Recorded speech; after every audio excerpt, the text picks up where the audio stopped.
how we came up with this name is that Michelle kept saying, I'm not my diagnosis. I'm not my diagnosis. And we were talking about, okay, so what should we call the podcast? I mean, because this is something that Michelle has said all her life when she started getting these um, diagnosis of chronic disease. And she's like, okay, how can I manage this? And this is not who I am. And so she's been going on this journey, very curious about, how to blend Western medicine, making sure that you get the gems from there to also the holistic, you know, um, working with clinic for herself. Also, she has contracts with clinics because she's utilized the clinics, the wellness clinics, to help her make better decisions about flowing all this information. So at this point, she's had 8 chronic diseases in total. And it's interesting when one person can have that many diagnoses, but we're going to talk about that. We're going to talk about having an issue with food and what the food meant to each of us and how that shows up. And Michelle has like a 5 ways that eating disorders can show up because my eating disorder that I had, I didn't think it was an eating disorder. I thought I was just hiding, hiding stuff. So I'll get to share that information. Michelle's going to talk about some aches and pains she went through when she was dealing with her chronic stuff going on with trying to manage her life in a way that she thought she was supposed to show up. And Michelle's doggy saying hello too, I guess. Hey, Michelle, welcome in. Let's get this rock and rolling, Mama. Thanks for having me this morning, Rhonda. I really appreciate it. Thank you for starting this podcast. I think there's more people that really truly are reaching for this. And the thing is that me as a health coach for I don't know over 10 years, and you in this arena of just seeking this information for yourself and helping others too. So you've started calling yourself a patient advocate because you've helped people get certain things in their diet and in their foods, in their supplements, and the stuff that you get from the wellness clinics to seeking, support for insurance. I mean, you do the gamut of stuff. So I think both of us together, kind of playing with this today, I think it's gonna be really fun. It is fun, and it's kind of interesting though. When I started my, you look back going, how did all this start? And it started with my eating disorder. And my eating disorder turned into something that was very toxic to my body. And I didn't realize that until the older I got. Because I was a bulimic for 35 years and an anorectic when I was young. So anything I ate was like I count my calories. I'd only eat 500 calories a day. Wow. That's how strict I was on my body. Yeah. And when you're younger, just kind of adding into this, like for myself too, is that when you're younger, you keep thinking, oh, I'm strong. My body can manage this. Oh, this is no big deal. I can handle this. Even if you have the aches and pains or like you get deeply emotionally affected about the stuff you're doing, we don't really think about those things. Is that kind of how it rolled for you too, Michelle? It did, because my whole life I was in modeling and dance, and I was tall. I wasn't, small. I wasn't by all means small. I had big bones. I had, I was tall and super lean. This is so funny here. I want to take a moment here. So Michelle has wonderful dogs, and they actually, it's part of her journey because I have Oliver and Robert, and they're not in the office because they're just out, whatever. But we have our animals to support us emotionally too. And I guess one of her doggies wants to be interviewed. I have no idea, but they definitely are having fun with her this morning. She's trying to Get come. him out. You're gonna get out. Okay, so I'll keep going here, Michelle. So when you start, I just want to ask you this question, to the audience too. When you find yourself in a situation that you've been doing something for a long time, and even if you know it hurts you, but you're like all oh, I'm getting the results I want. And sometimes you're even on special diets. Maybe you don't call yourself any of these labels, but when you're on a diet and you get results, and then you realize those results scare the heck out of me because whatever I had to do to get those results, just to say that you're as looking exactly what you think you should be looking like, those days are the scariest days because you're like, well, how do I keep managing that? Because what I had to do to fight, claw at like getting my body to look on the exterior exactly how I wanted it. There's no way you can keep that maintained. There's just no way when you're doing it in this approach. And that's why I think these conversations are extremely healthy to just kind of acclimate yourself with these conversations and start asking yourself these questions. What's your relationship with food? So, Michelle, when you were, can we talk about the pressures of, your surrounding self? Where did that base come from? About you have to be a certain weight and look a certain way. I think it definitely came from the way I was raised. Um, I was never good enough. You know, I was if I looked like I gained weight, my mother would put me on a diet. If Oh, I oh yeah, if I didn't weigh a certain weight, my mom would make sure I got there. oh wow. So it was a test of always of about my weight. They wanted me to be 6 foot tall and weigh 120 pounds. Well, that's unfeasible. And such empathy for your mom, what she was going through too, because she has a girl that she wants you to look a certain way, and she's like tearing herself up. So, okay, just give some empathy for your mom on that. But let's focus on you as a youngin getting weighed. In your mind, the imprint of what you have to work with today on what is healthy, what's semi-healthy, what can you manage. So when you were going through this, did it just feel like it was truth for you? Like, okay, I need to do this. Like, what were you feeling as you were going through the journey of talking about your weight, talking about your looks? What did it feel like for you? It was very, very hard because, they wanted me to be something my body did not want me to be. Yeah. So my emotions were I have to weigh 125 pounds Yeah. my whole life. And that was embedded in me to get on the scale every day.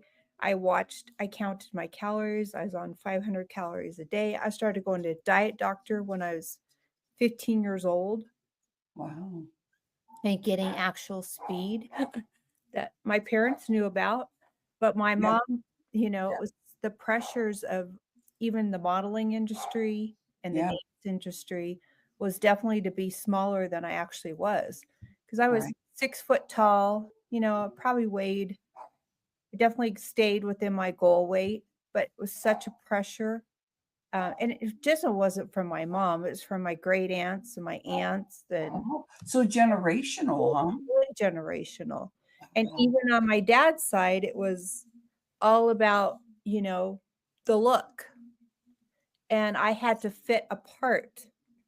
And that's where I've learned that, gosh, the pressures they put on me were just so much. I want to talk more about this, um, about how you're managing this now, but I want to go to make sure. So, when did you become aware before it became like a danger to you? When did you become aware, like, hey, this is not like quote unquote normal? Like, not everybody in your world is being treated this way. Like, when did you start recognizing this? Because it's happened at such a young age. I didn't recognize it until I was pregnant and I threw up all the time. I had hyperemesis, and that was caused by all the years of my stepmom taught me how to binge and throw up. So you're like at a learned behavior at 12 years old. I have such empathy for you right now. And I mean, that's why this is a great conversation because everybody out there watching this and recording and live or streaming in a few different places, just give yourself Michelle's story and where this fits for you and why your purpose is here of listening to about weight loss. I am not my diagnosis is the diagnosis that Michelle has gone through is based on systemically what we're talking about here. So think about where you are right now as an adult and learning your emotional journey, your physical journey, and how that affects and tethers with everything you do. And come back like on your timeline and start thinking about that. Like, hey, there's these blips in I call it a timeline, a sexy energy, which is like, really going to the base of it. And some of the things that happened in your life that are things that you can start clearing just by acknowledging it. So Michelle, you start acknowledging this and you're pregnant and like you're going to the doctor too and all that because now you're pregnant. Now you're kind of being watched over. When can we step into, as time has been going on, when you had a big incident where you're still today dealing with your throat stuff and the disconnection that happened where you blew a blood clot? Can we go there? Yeah, I think all the years of being a bulimic, I definitely had to have a repair on my hiatal hernia because the flap, you can see there's a flap. Your stomach was all torn apart. Wow. And so in 2013, I went in for a hiatal hernia surgery. A week after the surgery, I blew a blood clot in my stomach. So I ended up spending 9.5 months in the ICU, 6 months in the nursing home, and 5 years of home health. So I lost 120 pounds. So I was finally at my goal weight. Like, oh, perfect. Yeah.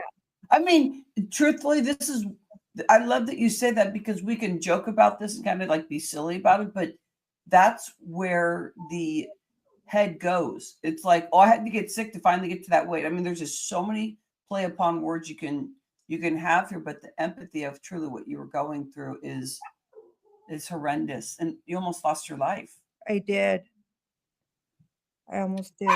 So we here, and I want to go with this just to kind of go on a story that I want to share also, so that we can get into the 5 ways that you can really see that somebody's having an eating disorder to help them or to look at yourself. And I was talking to Michelle about this one podcast that we're doing today, and I said, Michelle, last week when we did the podcast, I kind of brought up some things about my eating disorder. And when I go to like eating disorder groups, because I knew there was something going on for me, but I couldn't fit it in the box.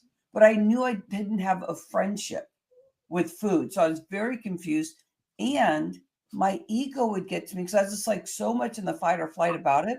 I would walk in, and in my young brain, I would literally all of a sudden think I was better than everybody. And I didn't know how to get out of that. It was kind of a weird psychological kind of a thing, dealing with food, thinking about ego, thinking about weight, thinking about, like, so I don't starve myself. Well, Yeah. I don't eat and I don't throw up. Oh yeah, I'm just so much better. But I wasn't saying those words. And I was trying to open myself up to like, I really have an issue, but I think it was like a guard. I was trying to put a wall up and I didn't have the ability, and the leader of this group didn't adventure in to ask certain questions to maybe get me connected. So my story may be different, but I want you to think about your story, and you may not fit in the box. So I was seeking information, like, and judging everybody that supposedly had an eating disorder, but I knew I had some kind of eating thing going on.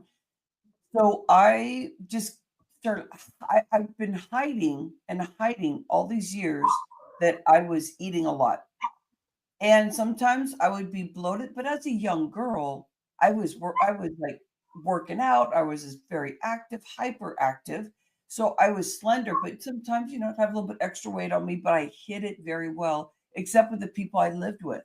So, I mean, I lived at a friend's home in 10th grade, 11th and 12th. I I ended up, over at my grandma's house, which was so beautiful, but I was eating and hiding in the closet or hiding in my room and eating it. And I didn't know what that meant, except that I was trying to use it like a drug. So, anybody, I'm not saying I know what drugs are like or drinking till you numb yourself like that, you're doing that. I literally did that with food. So, Michelle, have you caught people doing that like in your life where you just see somebody kind of chowing and then they're just kind of hiding it, which that Yeah. might be something you did though too, because you knew to throw up. So maybe you I did the same thing. I would chow, I would binge, and then I would throw it up. And I didn't, I was like, I can eat a box of cookies. yes. Like I get to, and so sometimes I would say that, but a lot of times I was like going to the store, and sometimes I'd go to different stores because I was like, oh my gosh, every night I'm going there, and getting a whole thing of cookies. But I literally I could feel the pain in my head, and not physical. It was that there was so much chaos, and it was systemic from some stuff I was dealing with when I was a kid. And that's what Michelle's talking about too. So, audience, I want you to think about that. Some of the things you're trying to get away from and how you dealt with it around food and the control around there. So, I knew that I didn't know how to throw up. I tried that, and I'm glad that that never happened because we're talking about Michelle, pretty much losing her life for a while to where she really did flatline and then realize that it's going to be a while before everything comes back together. And she's still dealing with some repercussions from that. I am, and I think the biggest repercussion for me was how I gained a lot of my weight was due to the MS drugs, the steroids. They would put you on steroids when you would have an MS flare, and then all the MS drugs caused me to gain over 100 pounds. Wow. So So I trying to help you deal with your a chronic disease, and it's just because that's what happens on like some of the stuff that supposedly is going to help you stop certain symptoms, you there's nothing you can do about it. You will gain weight taking the medicine. It'll just mess with your hormones, and then it's going to maybe stop the MS from happening. Okay, so can we go there about your diagnosis and um dealing with like this weight loss journey or something in there for the audience about weight loss and your chronic stuff that you've been working through? would love to talk about that. And I think the hugest thing for me was once, you know, my health got jeopardized and I blew a blood clot after the hiatal hernia surgery. I mean, I spent 9.5 months in the ICU, which I have no memory of, but people tell you stories. And then 6 months in the nursing home and 5 years of home health. Food was my enemy. I could not swallow. So I was just drinking protein drinks. Oh, That's the only thing I could do was to get I mean, for 3 years, I wore a port for TPN, and that was kind of like that's a nutritional therapy that they do for people who I couldn't get a JPEG in my stomach, so I had to resort to a port that was fed me every day with it's not even supplements, a bunch of vitamins, and it's not even food. But even when they put me back together, my esophagus and my stomach, I still had a bunch of scar tissue. So I was still throwing up all the time because food would get stuck. So what I did, oh my God, I thought, oh, here we go again. I'm down to 100 and I must have weighed 118 pounds. And I thought I had a major eating disorder. So I went to um, it was called the Center of Hope in Reno. It was a anorectic and bulimic, and wanted to get supported. Well, come to find out, I was like, those people had more issues than I had. So well, okay. So I was talking about that too, Michelle. Like, that might be one of the things that there's like this ego thing that goes in that like people are exploring and being more open. But you think about it, so many things that you had going on that maybe you need to also confront of deep inside how Yeah. you were battling with perfectionism, because if you didn't do something a specific way, if you could have shared that, like if you understood, okay, I need to open up and share more, like our ego starts going, oh yeah, well, everybody's worse than I am, because we don't know how to acknowledge that how bad it really is. And I noticed that with even just getting off of medicine for thyroid, I decided, hey, I need to figure out my life here. And uh, I really shouldn't have been actually on thyroid medicine. It was a big blip in my life that I was going through some big changes, but I had those blips through my life where maybe I could have been on thyroid medicine, but my body always flipped back. And so what you are saying is the same thing I'm saying. So just real quick with the audience, have you ever felt like, well, mine isn't, my issues aren't as bad as somebody else, because your brain is saying, no, Yeah. no issues at all. Like, if, oh, look at all those people, boy, they're really embarrassing themselves by saying something. I'm not that bad. So I love that you said that. Well, and So I think yeah, the hugest thing too was there's a big connection between brain and gut health. And one thing that I noticed, I did not have a healthy gut, and I had a lot of inflammation in my body, and that led to several of my chronic diseases. And so, let's go there. Hmm. as a advocate of health, I want to teach people the brain and gut connection and how inflammation does cause disease. Because I was diagnosed with 8 chronic diseases, and it was all because my body was fighting back because of Yeah, all the years of what I've done to it. yeah. I don't know, it's hard to say, did you create those diseases? But, I do have Parkinson's that runs in my family. I ended up getting the MS diagnosis. You You know, know, well, yeah, I feel that you are going in this great direction where people get to make that decision for themselves. Did I start those diseases? Because I want to hold this space as a health coach, and please add in, or is it because it's in my family? You think about this. If neuroscience is speaking about this and all the detail that they're doing the research now about that, when you can calm your body and you break those generational divides and the neuroplasticity, the change that your brain can do, how your body starts working cohesively. And with chronic disease, something's going to be overworked. It's going to be your thyroid, it's going to be your heart, it's going to be your pancreas, it's something. Something is going to be affected. So I could see in your family certain things happen because of weigh a certain thing, do whatever you need to, start dieting. Like, that was all through the journey. it So was you're going to through the see journey. that. I was dieting since I was 10 years old. Really kind of forced on a diet just because I didn't look like one of my cousins who was smaller boned and skinny, super skinny. And I'm larger boned and I wasn't that skinny. Oh, and to me, when I look at you, you look great. I mean, like, even if you had some more weight on you or you didn't, I mean, to me, it's just like you're learning about who you are, because it's Yeah. not about the scale and the exterior. So, what are the ways that you have learned, like about 5 ways maybe, of what it can look like to have some type of eating disorder? So people kind of get involved with that. Well, I think one of the first ways is, I mean, for me, I'm just going to say my 5 ways. Yes. I don't like my food to touch. That's a big one in the anorectic and bulimic thing, is you Oh, don't want your food to touch. I did not like, I figured if I eat a pack of cookies, I could just throw up. That was my mentality.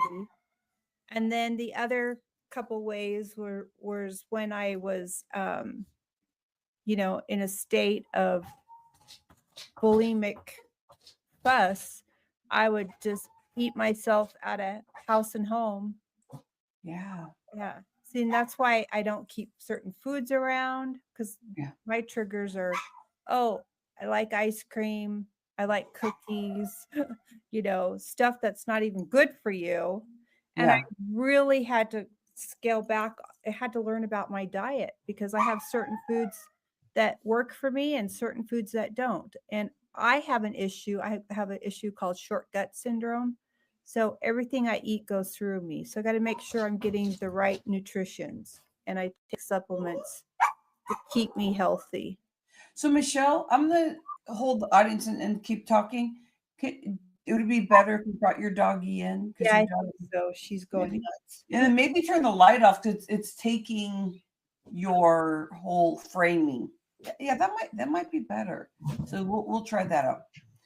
But I hope you're enjoying this conversation because it's about you learning about how these things show up. Like, have you ever thought about that you're displaying to yourself, like that, you're eating your food individually and that you don't want anything to touch and you're trying, and Michelle, I think we were talking about this the other day. It's like it's about control, It like is. controlling how you can control that. And I know from living with my stepmom and dad in ninth grade that my stepmom was obese, and the way, and I learned about eating a lot of food, and I noticed that it numbed me, like it literally was like taking an injection of something, and that's what I was seeking to get away. So depending on why you did what you did, acknowledge that, put that on your timeline, think about where this can take you right now, because there's layers. So I bet you're a person that's probably healed at some point, but you always have more and more layers to go.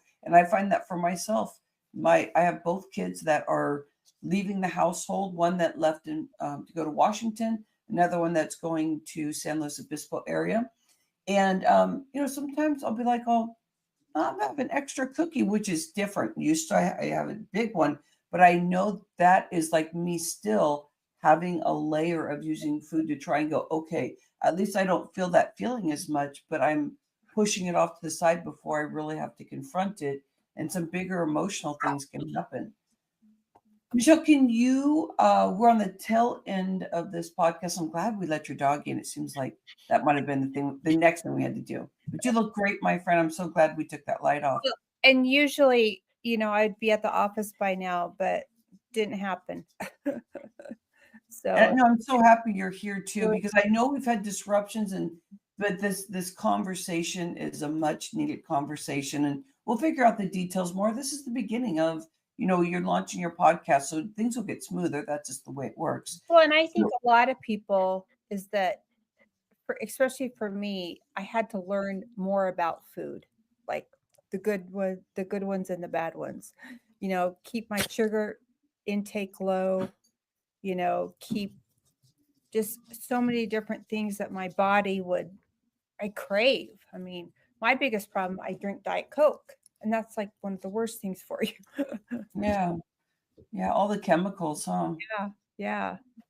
So So, what kind of support are you working with here? Because right now, if somebody has these things going on, then there are ways for them to connect, because you are an advocate for people who are dealing with this. So you have a support group that you we have do, been we putting do a weight together support group. for client, and then you also have a calendar link that Yes. we can get out for them so that you can talk to them about to connect with you also, wherever you want to go with that part of it. Probably the best way is to join my support group. It's the fourth Thursday of every month. The next one is, I think, on August 22nd. I don't have it all in front of me right now. My apologies. Yeah, the 22nd, that would be the fourth Thursday. Thursday. Yep. So So August that 22nd. of August, and it starts at 5:30, and it's all online. I have some great doctors, and we teach about mindfulness and how food can heal the body. That is the biggest thing that I've learned in my journey, is food can heal. Yeah, and I love that we're doing work together and, just acknowledging all this, because that is where, again, I just go to a lot of the sciences, but, being in the health industry so long, you get to watch people literally get off of, take less medicine, get off of medicine, and learn to make bigger and bolder decisions when you start learning about how to manage your emotions too. Because Can we Sad. talk about the support group? Why that's so special about the support around that? Well, I think Mind. the biggest is you get the experts that are going to be there, and you get to talk to other people that are trying to lose weight, you know, or some people who just want to maintain their weight. They just don't know how. And those are Yeah. and it's all through mindfulness. It's all through knowing which diet will work for you, which foods will heal you. That's the most important thing. Because there's some things that, I mean, I never learned this until the last 3 years, is that how food can heal. Well, actually the last 5 years, how food can heal your body. Yeah. And that was a big one for me because I'm somebody who's very picky what I eat. Yes, and so you're making those choices based on, yeah, I know I go with food and herbs, make teas. I love what you're saying. So I put a link and it's in YouTube, but it's also flowing through different areas. And again, sorry for Michelle's doggy. She's just having this, but again, we'll figure out the mechanics of stuff. So Well, I have the a plan support. was not to be here. The plan was to be at the office. I So woke up that's what late. you'll see next time. Yeah. So I have the support group. This again, Michelle, you're giving wonderful information here. I have August 22nd, and then and then that's at 5:30 at night Pacific time. Because you can go from anywhere. I was talking to somebody in England yesterday, and of course, there's 10 hours, 12 hours, 8 hours difference depending on where people are from. So I love this conversation, Michelle. We'll make sure to get your calendar link. Also, we'll put it in through the spots where all the recordings are. Thank you so much for really, you and I both talked about the ego around, having an eating disorder and thinking, oh, I'm better because, and it's the brain. It's like the brain trying to protect you, saying, you're okay, you're okay. Everybody else is worse than you. Oh my gosh. And there's this kind of ego that happens to where we're learning how to explain these stories in a way that is very, very giving, because you spend your whole life thinking that you are fine, even though you may have all these repercussions. So I want to give Michelle, you a lot of love for sharing. Me too. I mean, it's interesting. I learned so many things from my stepmom just about eating and eating and eating and eating, and how that was actually a disorder, because I didn't do anything else like throw up or yeah, but I mean, I could feel the numbness, and I literally, like, for so long dealt with it like it's a drug. And still to this day, I will too, but it's not as big as it was. But think about, when we're talking about maintaining weight, even an extra cookie, doing it consistently when you are dealing with stuff, that will affect the bloat. Maybe not, maybe nothing else will look really big, but it's going to affect you in your chronic pain that can turn into chronic disease. And so I Am Not My Diagnosis is a great name for this. Everyone have a fabulous day. Michelle, thank you for showing up for your show and getting, down to the root of what you've dealt with, because the more that you can explain about perfectionism that came along with this, or, the stuff that you had with almost losing your life. And we didn't get the opportunity to discuss that Michelle was pregnant. Let's bring that in for our next podcast and talk about that, so we can really talk about how this affects your world in a way that you can stop right now, just by getting into the support group, connecting with Michelle, connecting with the podcast, coming in live, asking any questions. Appreciate you. Thank you. Thank you. Bye. Thank you. Bye-bye.